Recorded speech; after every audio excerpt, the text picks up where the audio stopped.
Nuestro ponente de hoy es el Dr. Gustavo Rodríguez, especialista en el sector acuícola en México y Latinoamérica. Es ingeniero biotecnólogo acuícola egresado de la Universidad Autónoma de Guadalajara en México. Realizó una maestría en el Centro de Investigación en Alimentación y Desarrollo en Mazatlán, Sinaloa. También realizó un doctorado en acuacultura en la Ohio State University en Columbus, Ohio. Ha impartido cursos para manejo de biofloc en México y Colombia en colaboración con organizaciones como CONAPESCA, INEPESCA y Comités de Sanidad Acuícola en México, y con fundaciones Hidropescar y Christoph van Hoyten-Romer, KVR en Colombia y empresas privadas. Hizo estancias académicas en Ecuador y Turquía. Es responsable técnico y colaborador en 17 proyectos de investigación con financiamiento de instancias académicas y gubernamentales en México, destacando el proyecto patrocinado por la Comisión Nacional de Acuicultura y Pesca, CONAPESCA. Es asesor técnico de proyectos productivos de acuicultura enfocados en cultivo de tilapia, producción de crías de tilapia, cultivo de camarón. Dentro de su producción académica se encuentran 37 artículos científicos publicados en revistas indexas en el JCR, 10 artículos científicos publicados en revistas arbitradas, 7 capítulos de libros, 3 manuales para difusión de prácticas acuícolas, 14 secuencias de genes publicadas en el GenBank, 75 presentaciones en congresos y simposios, un registro de patentes solicitado, 2 tesis de doctorado dirigidas, 4 en proceso, 9 tesis de maestría dirigidas, 3 en proceso, 16 tesis de licenciatura dirigidas, cultivo de tilapia, producción de crías de tilapia, cultivo de camarón. Algunos de sus reconocimientos más destacados son: Nivel 1, Sistema Nacional de Investigadores, SNI CONACYT, desde 2009. Perfil PRODEP, desde 2009. Investigador honorífico, SSIT Sinaloa, desde 2010. Es profesor a nivel licenciatura de las materias de Fisiología de Organismos Acuáticos, Reproducción de Organismos Acuáticos, Piscicultura de Agua Dulce, Ingeniería de Sistemas Acuícolas, y profesor a nivel posgrado de materias de tópicos selectos de nutrición acuícola, tópicos selectos de sistemas de producción acuícola, además de asesorar y capacitar empresas privadas de alimentos. Bienvenidos a nuestro webinar, Perspectivas del uso de butirato sódico en la producción acuícola de tilapia y camarón. ¿Qué tal? Buenos días a todos.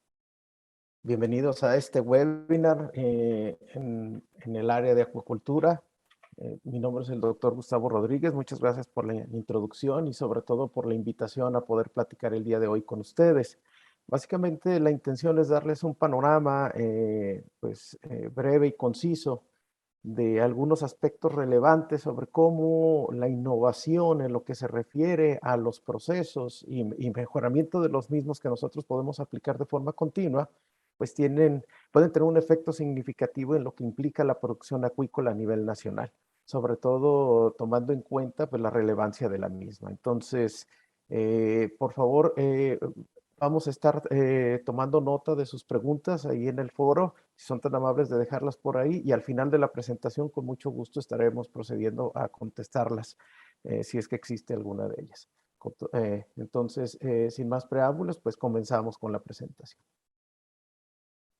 Entonces, básicamente, como ya decíamos al principio, la intención del día de hoy es platicarles sobre la perspectiva del uso de un aditivo, en este caso el butirato sódico, para la producción acuícola de tilapia y camarón, dado que son las especies de mayor relevancia a nivel nacional. Entonces, de todo esto, pues yo creo que primero que nada, si ustedes no están muy familiarizados con el tema, pues es importante hacer un pequeño brevario sobre específicamente qué es lo que se refiere a lo que es la acuicultura. Entonces, en este caso, la producción de organismos acuáticos, tanto animales como vegetales, son parte de lo que es el quehacer, de lo que hacemos nosotros en la actividad acuícola. Desde peces, camarones, ostiones, plantas, ya sea a nivel micro o macro, ¿verdad?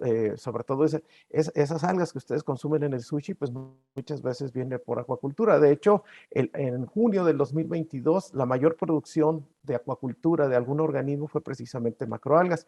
Y pues también englobamos lo que son reptiles y anfibios, pues, hay granjas de cocodrilos y ranas inclusive. Pero entonces, ¿qué es lo que sucede a nivel internacional? Si nosotros hacemos, por ejemplo, un análisis de lo que es el total de la demanda y de la producción de productos pesqueros que existe en el mundo, más o menos para el año 2008-2019, alrededor del 46 al 48% de los organismos que nosotros consumimos han sido producidos por acuacultura. Esta tendencia va en incremento constante, ¿sí? De forma continua a través de los años, y la expectativa es que más o menos para el año 2050, básicamente el 70% de todo lo que consumimos de productos pesqueros sea precisamente a través de operaciones de cultivo de los diferentes organismos. Aunque aquí en esta lista solo les menciono principalmente peces, dado que son en gran parte el grueso de la acuacultura, sobre todo en aguas continentales, es decir, en agua dulce, pues también todo lo que se refiere a camarón y algunos peces marinos y sobre todo moluscos, pues también tienen un impacto importante en estos números que les estoy mencionando, ¿sí? Entonces, ¿por qué la acuacultura ha tenido este desarrollo? Pues básicamente porque si nosotros hacemos una comparación con lo que ocurre en las pesquerías, pues el hecho del costo de combustibles, de operación de embarcaciones, además de las horas, hombre, que esto, de trabajo que esto implica, pues por supuesto eso incrementa muchas veces lo que es el costo en lo que se refiere a poder obtener el producto. Además de que también, pues, el esfuerzo pesquero que está concentrado en, sobre todo en los océanos, pues ha disminuido de forma significativa la cantidad de peces que existen en el mar y por lo tanto, pues también se tiene que incrementar el esfuerzo pesquero y esto, por supuesto, tiene un impacto directo en lo que se refiere a lo que es el costo de producción. Y pues además también existe la opción, ¿verdad?, de brindar una nueva o una alternativa, una fuente de ingresos, sobre todo ya sea a través de los programas de reconversión de pescadores, acuacultores o a otras personas que están relacionadas con la cuestión de la producción de alimentos, pues entrar en esta área. Y pues por supuesto, pues también de alguna manera nos estamos volviendo consumidores más selectivos, sobre todo en lo que se refiere, ¿verdad?, a la reducción de lo que son otro tipo de fuentes de proteína. Y pues ustedes saben que incluso a nivel mundial hay algunas tendencias como lunes sin carne, precisamente para reducir algunos tipos de efectos que tienen, que están relacionados con el cambio climático, en fin, cosas por el estilo. Pero, pues miren, por ejemplo, esta es una fotografía del embalse de Malpaso en Chiapas que tomé hace 3 meses que estuve por ahí de visita y ustedes pueden ver más o menos, darse una idea de cómo es que se ha incrementado toda esta producción. Entonces, solo por ponerlos en un contexto un poco más interesante, también, además de la tendencia de crecimiento de la acuacultura, que es alrededor del 6 al 7% anual en los diferentes países donde se desarrolla, comparado contra el 1 al 2% con la agricultura y ganadería, pues también la producción de organismos acuáticos es mucho más eficiente. Existen datos muy relevantes de cómo, por ejemplo, para que una cabeza de ganado, en particular una vaca, incremente su biomasa o su peso corporal en 1 kilo, pues requieren de 7 a 14 kilos de alimento. Y en este caso, si nosotros hacemos esta comparación con organismos acuáticos, por ejemplo, con peces o camarones, dependiendo de las condiciones de cultivo y otros factores, nosotros podemos tener una alta eficiencia, logrando que hasta con entre 0.5 a 1.5 kilogramos de alimento nos produzca 1 kilo de biomasa. Y además también es importante mencionar que siempre tratamos de enfocar este esfuerzo a las especies que nosotros cultivamos, sobre todo aquellas que tienen rápidos crecimientos. Las tilapias, por dar, siendo muy puntuales, pues pueden lograr su talla comercial en 4 o 5 meses. Y si nosotros queremos hacer producción, por ejemplo, para filete, esto ya puede lograrse en 6 a 7 meses, completando de esta manera todo el ciclo de producción. Sí, entonces es importante mencionar que nosotros realizamos acuacultura a diferentes escalas o niveles.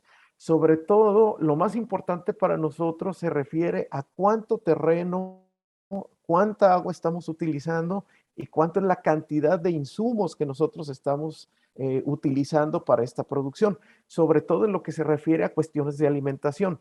Entre nosotros más incrementamos el número de organismos por unidad de metros cuadrados o de volumen en lo que se refiere a metros cúbicos, dependiendo del tipo de sistema de producción, pues esto también implica que los organismos que están ahí requieren como fuente exclusiva de nutrientes el alimento comercial o alimento balanceado que se produce directamente en la granja para su sustento y crecimiento y que por lo tanto sea eficiente su producción. Esto, por supuesto, no siempre significa que nosotros tenemos que incrementar significativamente el uso de agua, ¿sí? Pero lo que sí es importante es que sí, además de mayor número de organismos, mayor cantidad de alimento, también estamos en la necesidad de tecnificar y de aplicar un mayor uso de energía eléctrica, sobre todo para mover el agua dentro de la unidad de cultivo, pero sobre todo para transferir aire a través de sistemas de aireación.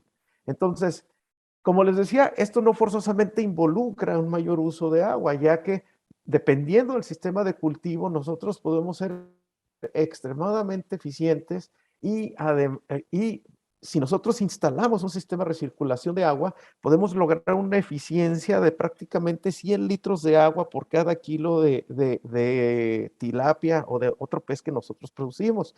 Esto pues difícilmente puede ser logrado en actividades como la agricultura y la ganadería, aunque se hagan sistemas integrados, ¿verdad? Como tal. Entonces, eso también es otra de esas razones por las cuales esta actividad se está desarrollando o está creciendo de forma constante, pero sobre todo con esta tendencia a la tecnificación.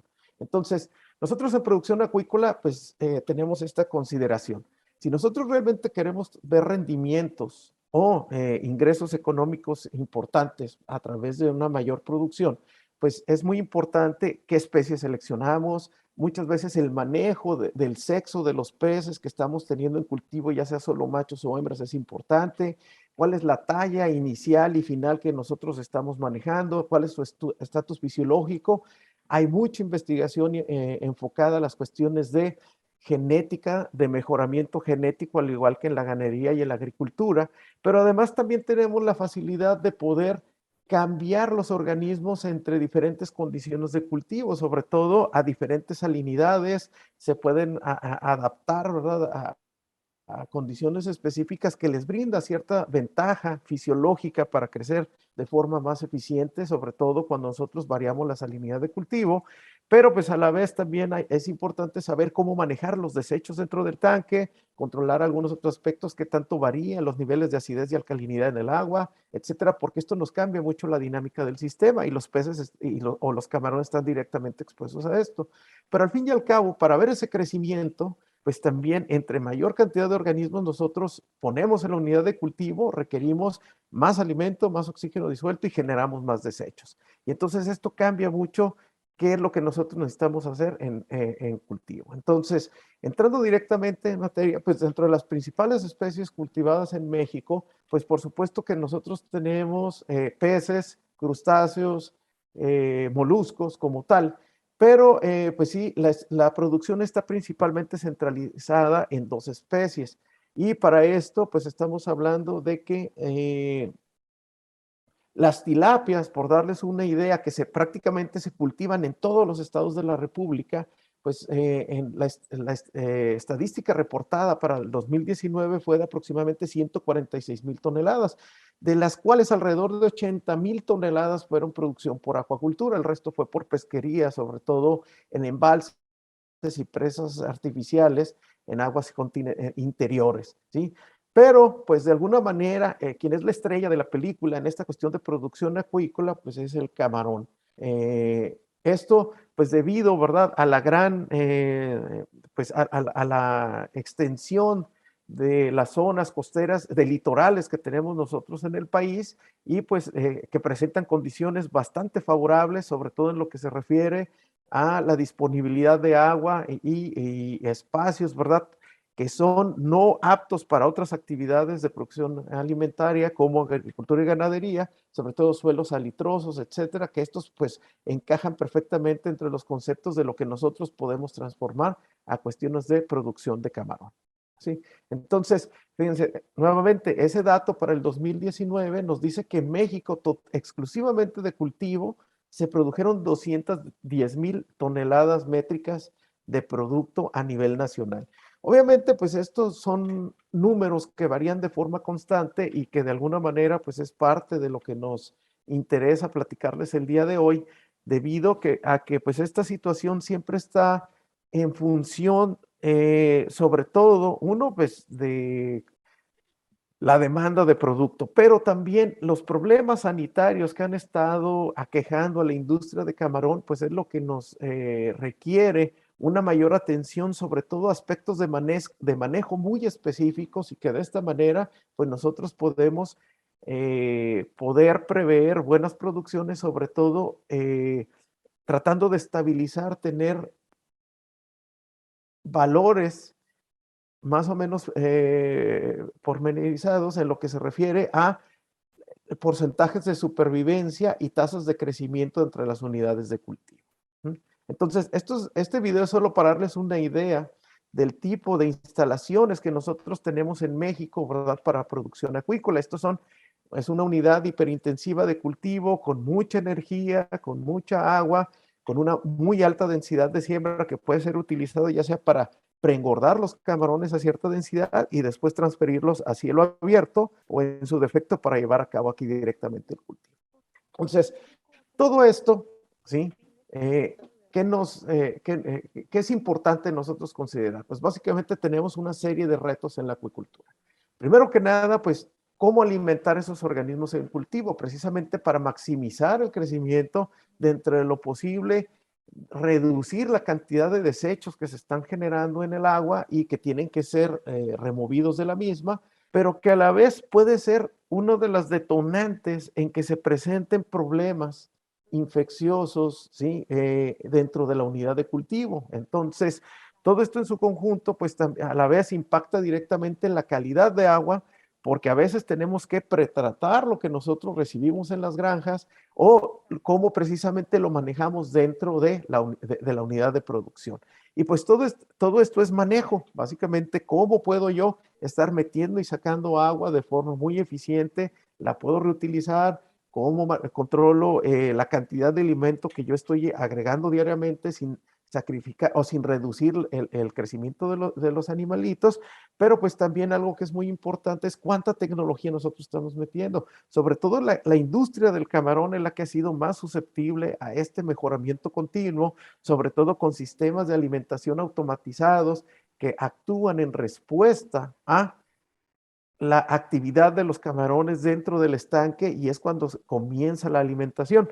Pero pues esto también existe, por supuesto, para peces, pero pues también algo que es muy importante es que la cantidad de energía eléctrica que nosotros podemos requerir para llevar a cabo todo este cultivo, pues también de alguna manera el hecho de instalar nuevas tecnologías más eficientes o de menor consumo es muy importante. Y sobre todo la genética de los organismos, no solo en cuanto a crecimiento, sino también dar paso al desarrollo de líneas resistentes a patógenos específicos que faciliten de alguna manera todo este manejo, ¿sí? Entonces, nosotros en un ambiente de cultivo, ¿sí? Si nosotros tenemos ese organismo en la producción, aunque nosotros tengamos organismos resistentes a un patógeno específico o libres de un patógeno específico, pues de alguna manera todo este manejo pues está poniendo factores de estrés dentro de los organismos y que muchas veces tienen que ver precisamente con todo esto que ya les mencioné, pero a la vez también una serie de factores adicionales que están por ahí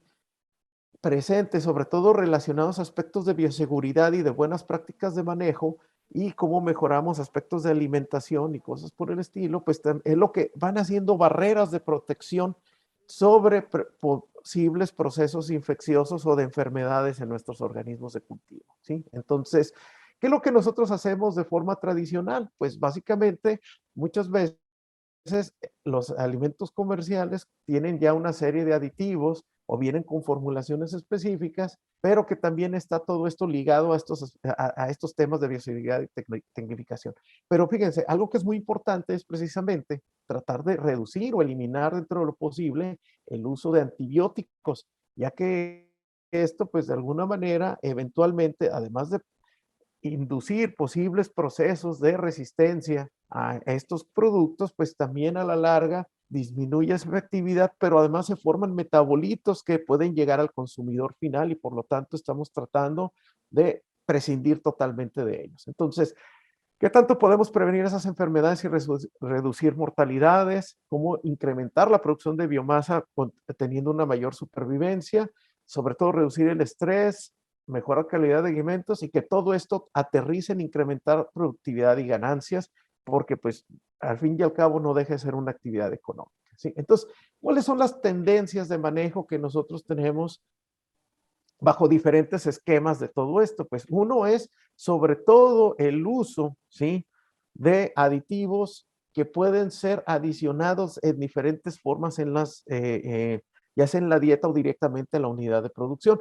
Sobre todo las bacterias probióticas, pues es algo que tiene bastante relevancia y que definitivamente está muy ligado al tema de lo que vamos a platicar el día de hoy. Otra tendencia pues son los ácidos orgánicos, entre los cuales se encuentra el butirato sódico, del cual les vamos a dar un panorama un poco más amplio el día de hoy, pero pues también el uso de extractos de plantas, pues es una tendencia bastante interesante, pero sin embargo, no, es difícil estandarizar precisamente la respuesta positiva que nosotros esperamos de su utilización. Entonces, hay un montón de información publicada en la literatura científica disponible, sobre todo cómo los probióticos, además de regular acciones de actividad enzimática digestiva de los peces, pues también tienen un efecto de inmunoestimulación sobre los organismos a los cuales se los estamos nosotros facilitando. Entonces, todo esto en su conjunto, pues también es muy importante de alguna manera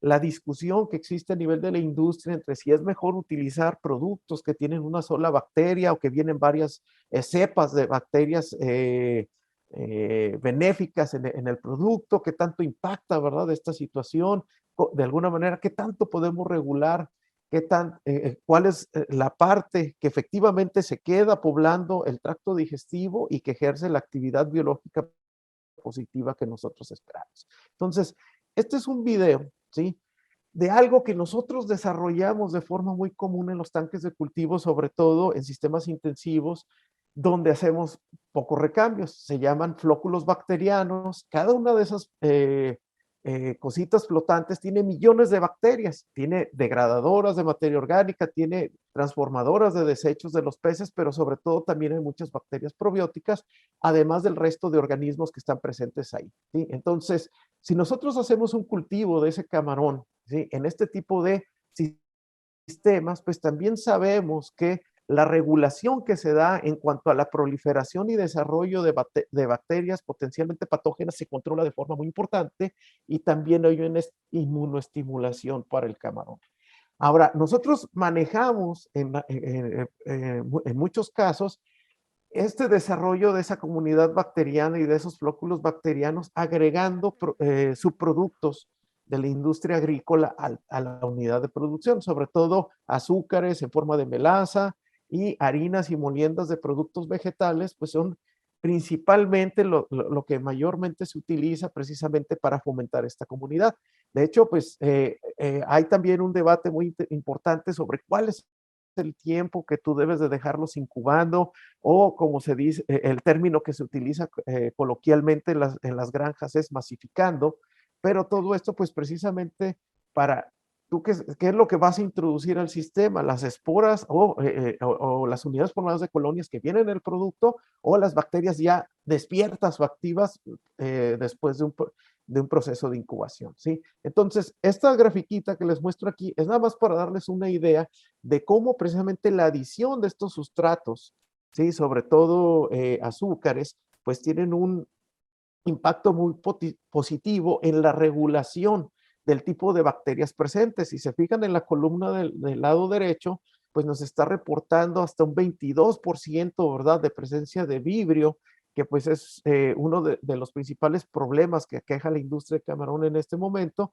pero en la columna del lado izquierdo, donde se estuvo agregando estas fuentes de carbono como azúcares, pues básicamente se permitió que otras bacterias potencialmente benéficas se desarrollaran en un mayor número, regularan a las otras y ya no estuvieran presentes en el tanque, ¿sí? Entonces, eso nosotros lo podemos ver en diferentes escenarios. Aquí en esta gráfica, la parte más oscura de la gráfica nos muestra cómo podemos nosotros, a través de la adición de estos sustratos y otros aditivos, reducir o acelerar, ¿verdad? Y acelerar el proceso de desaparición de las bacterias potencialmente patógenas en la columna de agua.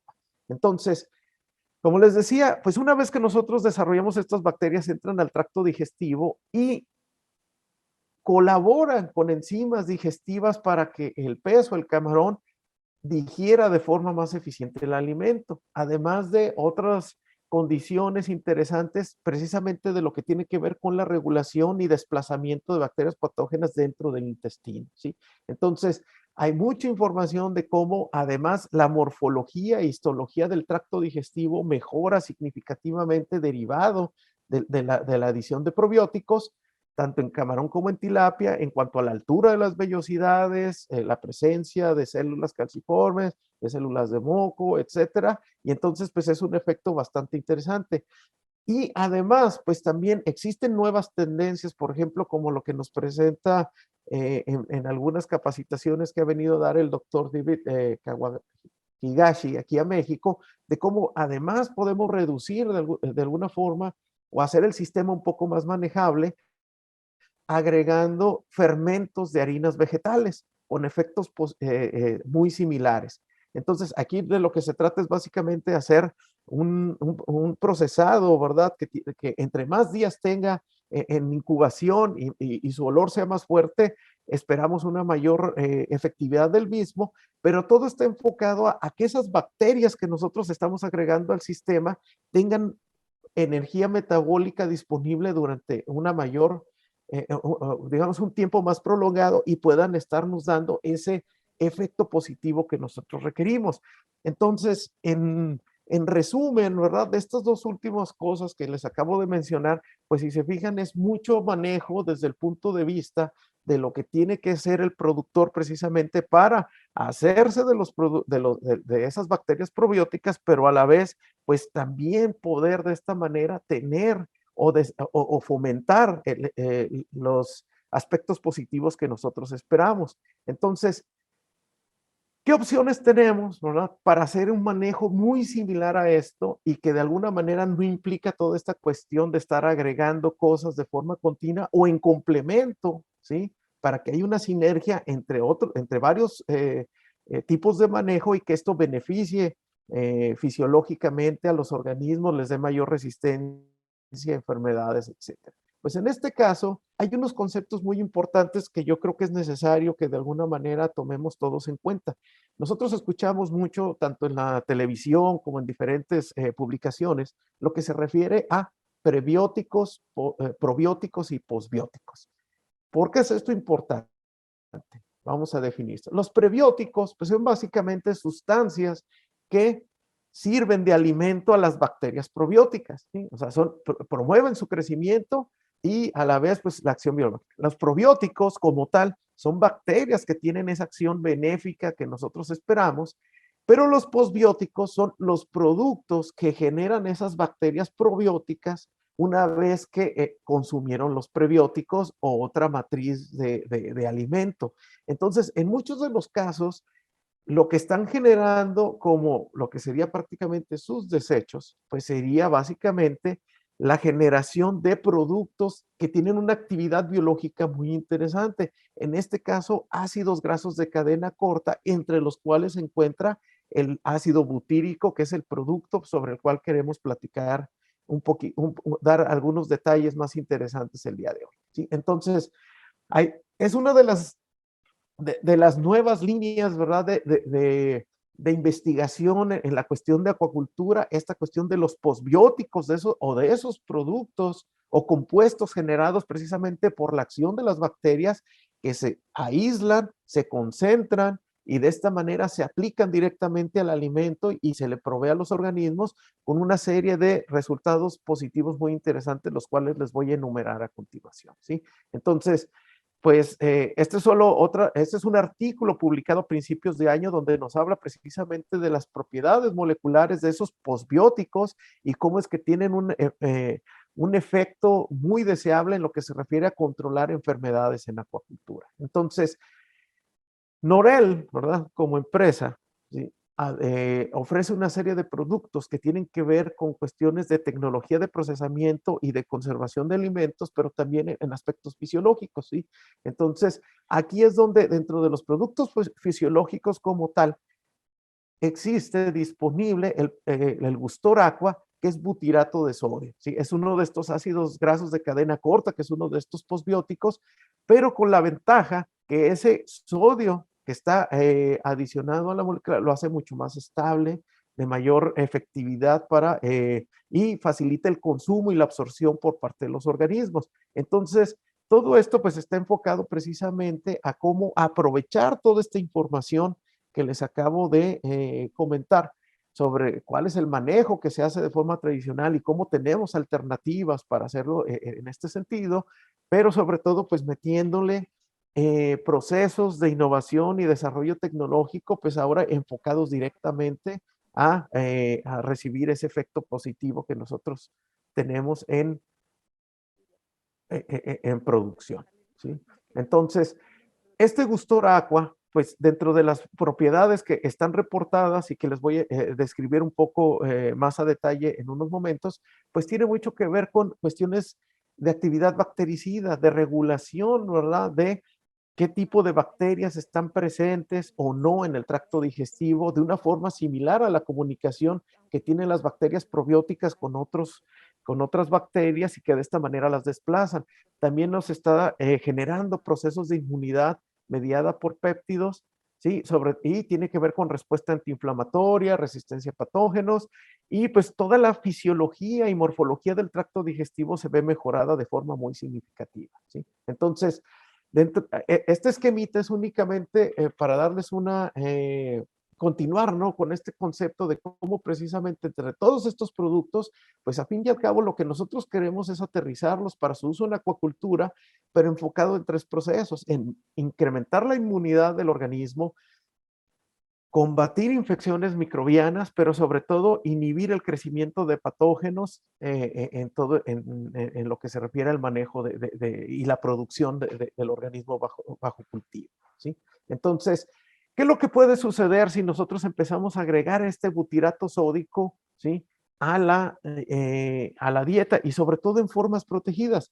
Es importante mencionar que una de las características de Gustor Aqua, pues es que viene en una matriz eh, protegida, donde lo hace menos soluble al agua y que facilita su consumo. Pero esto también está enfocado precisamente a que tenga una mayor actividad en los organismos. Entonces, además de reducir el conteo de bacterias patógenas en múltiples referencias que están publicadas en la literatura, mejora la absorción de nutrientes, incrementa la altura y la densidad de vellosidades en el intestino, incrementa la actividad enzimática, regula ciertos genes, en fin.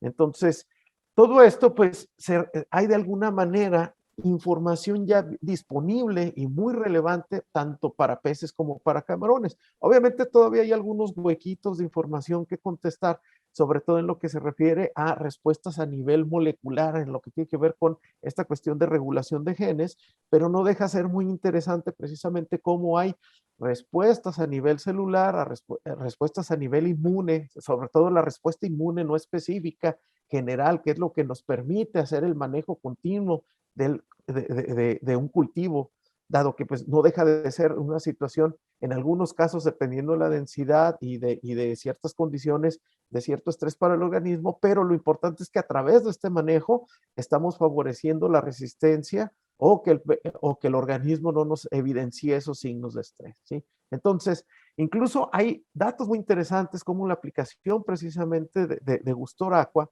¿sí? Como tal, pues puede mejorar algunos aspectos cuando nosotros hacemos sustitución sustitución de proteína de origen animal por proteína de origen vegetal, sobre todo en lo que se refiere a cómo pues puede resistir mejor el peso o reducir ciertos signos de algunas enfermedades, pero sobre todo mantener la integridad y el funcionamiento de lo que es la actividad intestinal y pues sobre todo mucho tiene que ver precisamente con cuál es el tipo de flora bacteriana que se está desarrollando. ¿Sí? Entonces, estas fotografías de microscopía electrónica es nada más para darles una idea de cómo pues está bien demostrado de cómo la implementación precisamente de butirato sódico a diferentes concentraciones, pues tiene de alguna manera un efecto dosis-respuesta en la cantidad y densidad de las vellosidades, ¿verdad?, que están presentes en el tracto digestivo y la altura de las mismas, precisamente para favorecer estos procesos digestivos. Y por ejemplo, en camarón, uno de los principales problemas que aqueja, ¿verdad?, en este momento en la industria, pues es este síndrome de mortalidad temprana o MS, que tiene que ver mucho con la cuestión del desarrollo de ciertas bacterias de tipo vibrio, y hay ahí una serie de factores, ¿no?, que están relacionados, pero que precisamente es hacia donde está dirigido mucho del esfuerzo y hacia donde tenemos que continuar, ¿verdad?, trabajando precisamente para, a través de este manejo, pues evidenciar claramente cuáles son los efectos positivos de la aplicación de este tipo de productos. Por ejemplo, en esta fotografía, si se fijan, hay dos diferencias principales. Una es que en el camarón señalado con la letra B, en la parte de arriba de la imagen, pues el tracto digestivo y el patopáncreas se ve de color blanco. Entonces, toda esta cuestión pues está enfocada precisamente a cómo es que estamos nosotros teniendo un proceso infeccioso y lo que queremos es evitar eso teniendo camarones con un tracto digestivo de color oscuro. ¿Sí? Esto es, por ejemplo, cómo nosotros podemos aplicar, ¿verdad?, también el Gustor Aqua a alimento hormonado, que es una fase muy importante en la producción de tilapia, sobre todo en lo que se refiere a la producción de organismos 100% masculinizados que son los necesarios para el proceso de producción de tilapia y cómo agregamos la hormona, ¿sí?, como tal. Esto es nada más una imagen de cómo nosotros, pues en un centro de producción de crías de tilapia podemos manejamos todo este proceso, cómo se colectan los huevitos, ¿verdad?, y los embriones, cómo es que se incuban esos huevos, y que posteriormente, pues nosotros pasamos todo esto, ¿sí?, a los procesos de alimentación, ¿sí?, y de evaluación, uno de disminuir la disparidad de tallas, incrementar la supervivencia y por lo tanto mejorar todos estos procesos. Entonces, en este momento ya estamos realizando pruebas a nivel de centros de producción de crías y de granjas enfocados precisamente a ver todos estos efectos positivos en los organismos en diferentes ambientes, ¿sí?, como tal. ¿Sí? Esto es nada más para darles una idea, ¿verdad?, de la densidad que tú puedes tener de organismos en pequeños volúmenes a través de este proceso y pues sobre todo enfocado a generar suficientes crías para la producción acuícola que tanto se requiere. ¿Sí? Esto nada más es una idea de cómo aplicar Gustor Aqua al alimento mejora mucho el consumo por parte de los organismos. Es muy interesante ver cómo de alguna manera también incluso pues mejoras la aceptación del alimento comercial por parte de los organismos en cultivo, lo cual es también otro efecto bastante positivo, sobre todo en lo que se refiere a la engorda y producción, ¿verdad?, como tal. Entonces, a grandes rasgos, pues eso es parte de esas perspectivas. Nosotros tenemos que seguir trabajando en este sentido y pues sobre todo generar la información que nos requiere la industria a través del uso de productos como el Gustor Aqua, enfocado en su totalidad precisamente a atender las necesidades de varios sectores. Entonces, pues esto es a grosso modo pues, lo que nos presenta de perspectiva la implementación de este producto y espero haya sido de su interés la plática del día de hoy. Agradecemos al doctor Gustavo Rodríguez por una ponencia muy interesante de la cual surgieron excelentes preguntas de nuestros participantes. La primera pregunta es de Guadalupe desde Hidalgo y ella pregunta, ¿qué es más factible utilizar para la dieta de mi alimento? ¿Probióticos, prebióticos o posbióticos? ¿O puedo usar alguna combinación de aditivos? Gracias. Excelente pregunta, muchas gracias. Definitivamente, esto es una situación multifactorial, ¿verdad? Obviamente depende mucho del tipo de sistema de cultivo y la especie que esté en consideración, pero pues básicamente esto es una situación, como les decía, multifactorial, que tiene mucho que ver precisamente el tipo de sistema de cultivo que nosotros estamos aplicando, o más bien en el cual estamos implementando. ¿A qué me refiero con esto? De alguna manera, el alimento comercial funciona como un prebiótico, dado que tiene un contenido de carbono bien conocido. Conforme nosotros reducimos la cantidad de proteína de la formulación, que es el proceso normal que se utiliza, pues esto también de alguna forma también incrementa la cantidad de probióticos disponibles en el tanque. Y además, pues toda esta cuestión de bacterias, pues como les decía, a pesar de ser muy positivo, a mí, yo tengo muchos años trabajando con él, pues no siempre tenemos exactamente el mismo efecto, pero además pues conlleva cierto manejo adicional que no siempre es factible realizar, sobre todo las incubaciones que yo les decía. En mi experiencia propia, pues casi siempre son mejores cuando se están haciendo en condiciones aeróbicas, es decir, con burbujeo continuo y pues muchas veces precisamente la falta de energía eléctrica o poca disponibilidad de ella en el área donde se está llevando al cultivo, pues dificulta esta situación. Entonces, ahí es donde precisamente la implementación de posbióticos como tal, pues de alguna forma reduce la dependencia o la necesidad de la implementación de estos procesos adicionales precisamente para poder tener el efecto positivo que nosotros vemos. Obviamente está descrito ya en algunas referencias y es algo que estamos tratando de establecer en una forma más de primera mano, pues la interacción y sinergia que puede existir precisamente ante la aplicación de ambos factores, pero sobre todo está mucho en medida de cuál va a ser la situación de potencial estrés, ¿no?, a la que nosotros podemos tener el pez. Mucho de lo que está publicado tiene que ver precisamente con retar a los organismos con alguna bacteria después de la administración de los diferentes procesos, y lo que sí ha sido evidente es que pues en lo que se refiere a la reducción de mortalidad ocurre en la misma medida utilizando el posbiótico de forma individual o en combinación con los probióticos, sin una diferencia significativa entre los mismos. Obviamente, en ambos casos, contra el control sin ningún producto, pues sí, esos siempre tienen menor supervivencia, pero en este caso es muy interesante cómo el posbiótico tiene un efecto por sí solo bastante significativo en incrementar la resistencia a algunas infecciones controladas, ¿verdad?, de los organismos en condiciones de laboratorio, y que por lo tanto pues es parte, ¿no?, de lo que nosotros tenemos que asegurar y continuar trabajando en desarrollar el protocolo especial para cada caso y de su aplicación a nivel de granja. Pero definitivamente pues depende de la situación, pero a fin y al cabo, pues los posbióticos por sí solos demuestran que tienen precisamente exactamente los mismos efectos que la aplicación de probióticos a nivel de cultivo. Javier Zuleta le hace la siguiente pregunta. ¿Puede haber una disminución en el consumo de alimento por el uso de este tipo de aditivos, obteniendo aún así ganancias en biomasa producida? Muy bien, mira, creo que en realidad el concepto que quizás no mencioné y que sería importante es esta eficiencia de transformación del alimento a biomasa, pues nosotros lo denominamos factor de conversión alimenticia, ¿verdad? Todos los que trabajamos en producción animal.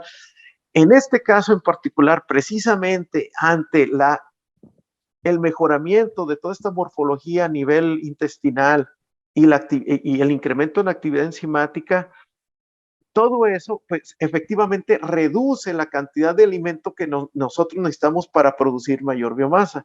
Por ejemplo, en este sistema de Biofloc, con todo este caldo, ¿verdad?, o cultivo de bacterias indirecto que nosotros hacemos dentro del tanque, nosotros podemos observar factores de conversión alimenticia de 1 kilo de alimento para producir 1 kilo de biomasa, ¿sí? En ese sentido, como referencia.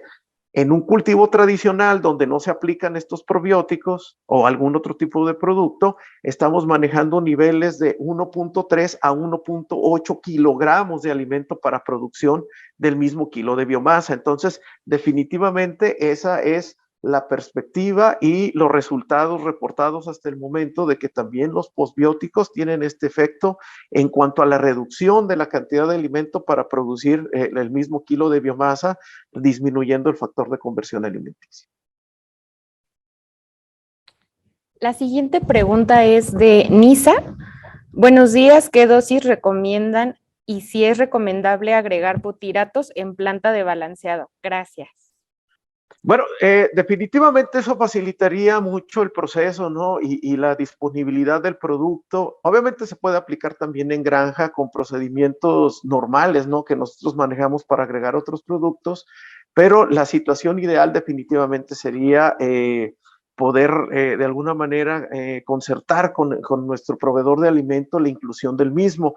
En este caso, pues la recomendación, estamos hablando de alrededor de entre 0.5 a 2 kilogramos de butirato sódico, de Gustor Aqua por tonelada de alimento. Más o menos en esa proporción es lo que sería la recomendación trabajar. Obviamente, pues esto depende de la facilidad, ¿no? de hacer la premezcla y por lo tanto, pues hacer ya después el procesamiento de la tonelada, ¿no? Pero pues ese sería más o menos el nivel de adición que nosotros estaríamos recomendando. Jorge Arbizu le pregunta, si ya estoy utilizando probióticos, ¿qué ventajas adicionales me puede dar hacer uso de este butirato sódico? Ok, bueno, en este caso en particular, pues lo que estarías haciendo es incrementando, ¿verdad? Ese techo de protección, de respuesta de los organismos en cultivo como tal, ¿sí? Porque hasta cierto punto, pues bueno, la eficiencia, ¿verdad? De lo que estamos logrando nosotros con las bacterias, pues está en mayor o menor medida en cuanto a precisamente cómo lo agregamos al agua, qué tanto tiempo les dimos de activación, qué condiciones y disponibilidad de fuentes de carbono nosotros tenemos, porque muchas veces, pues la mayoría de las bacterias que nosotros queremos que estén haciendo su labor como organismos benéficos, pues tienen esta característica de ser heterótrofos, ¿sí? Y que por lo tanto requieren esos prebióticos como combustible metabólico. Ante la situación de no tener disponibilidad de energía, pues entonces disminuye su actividad y por lo tanto, pues digamos que hay cierto sube y baja, ¿no? En cuanto a lo que podría haber ahí, dependiendo de ciertas condiciones. Entonces, en este caso, hay una situación muy interesante. Estos posbióticos y sobre todo en el caso particular del butirato sódico, son de alguna manera energía de muy alta eficiencia para las bacterias. ¿Por qué? Porque les ahorra etapas en el proceso de la biosíntesis de ATPs a nivel celular. ¿Sí? Estamos hablando de que en lugar de todo el procesamiento de absorción de glucosa, hacer la glucólisis y formar, ¿verdad? Las moléculas precursoras que entran a la siguiente parte en el ciclo de Krebs, el butirato sódico entra prácticamente directamente a esta cuestión de energía de generación metabólica a nivel celular. Entonces, estamos como efecto complementario, además de trabajar por sí solo, pues también le estamos dando gasolina de alto octanaje a esas bacterias que ya están presentes en el sistema o que nosotros estamos agregando en el tanque. Saúl Romo quiere saber, ¿cuál puede ser el efecto de Gustor Aqua sobre la relación carbono-nitrógeno? Ok, la relación carbono-nitrógeno del agua. ¿Sí entendí bien la pregunta, perdón? ¿Sí va en ese sentido? Te la repito. Sí, por favor. ¿Cuál puede ser el efecto de Gustor Aqua sobre la relación carbono-nitrógeno? Ah, bueno, ok, excelente, ya. Bueno, nosotros para el manejo, ¿verdad? De los sistemas que les mostré antes de hablarles de posbióticos, tanto de Bioflog y de simbióticas, pues es muy importante precisamente cuánto carbono está disponible por cada unidad de nitrógeno, ya sea para que nosotros queremos reducir o que metabolicen las bacterias en el agua, pero que a la vez también es importante en ese aspecto que yo les decía hace unos momentos de que el alimento comercial como tal, en cuanto nosotros disminuimos, ¿verdad?, la cantidad de proteína, pues también baja la cantidad de nitrógeno e incrementa su cantidad de carbono.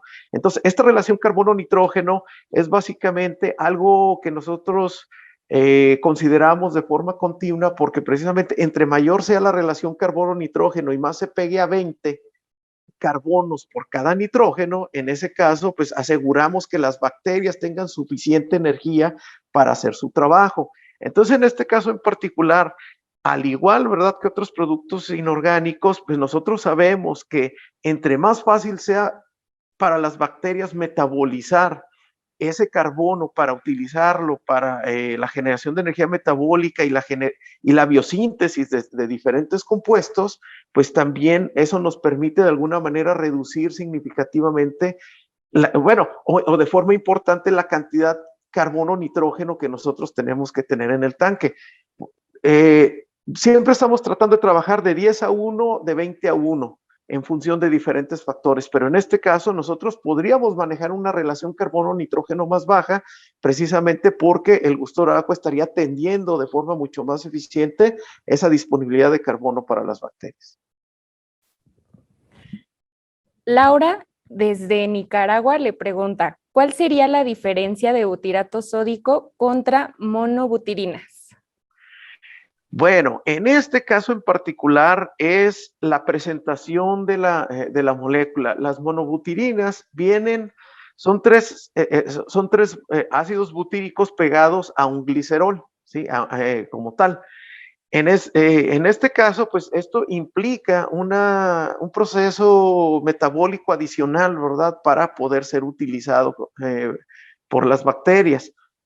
Y además, una vez que está libre, el ácido butírico como tal tiene ciertas características de inestabilidad y de cambio de pH muy agresivo, que pues no todas las bacterias lo reciben de forma muy positiva, ¿verdad? Entonces, en este caso, pues esta combinación, ¿verdad?, con el sodio en la molécula, pues facilita la absorción, pero también la metabolización, ¿verdad?, de la molécula de butirato, precisamente para entrar a este proceso. Entonces, esa sería a grandes rasgos de las principales diferencias. Agradecemos nuevamente a nuestro ponente, el doctor Gustavo Rodríguez, por una excelente presentación y a todos nuestros participantes por su atención en el webinar. Las preguntas que no se pudieron responder, el doctor estará contestando posterior al webinar, a quien nos dejaron sus datos de contacto. También los invitamos a visitar nuestra página web, www.norelmexico.net, y a seguirnos en nuestras redes sociales, en donde estaremos anunciando nuestros próximos webinars. Les recordamos que podrán encontrar esta ponencia en nuestro canal de YouTube. Los invitamos a suscribirse, les dejamos el link en el chat. Vamos a dejar la sección de preguntas y respuestas abierta un momento para quienes gusten dejar sus datos y sus preguntas. Y muchas gracias a todos por su participación. Gracias, doctor. No, al contrario, muchas gracias por la invitación. Espero que haya sido de interés la información que pudimos platicarles el día de hoy. Muy buenos días.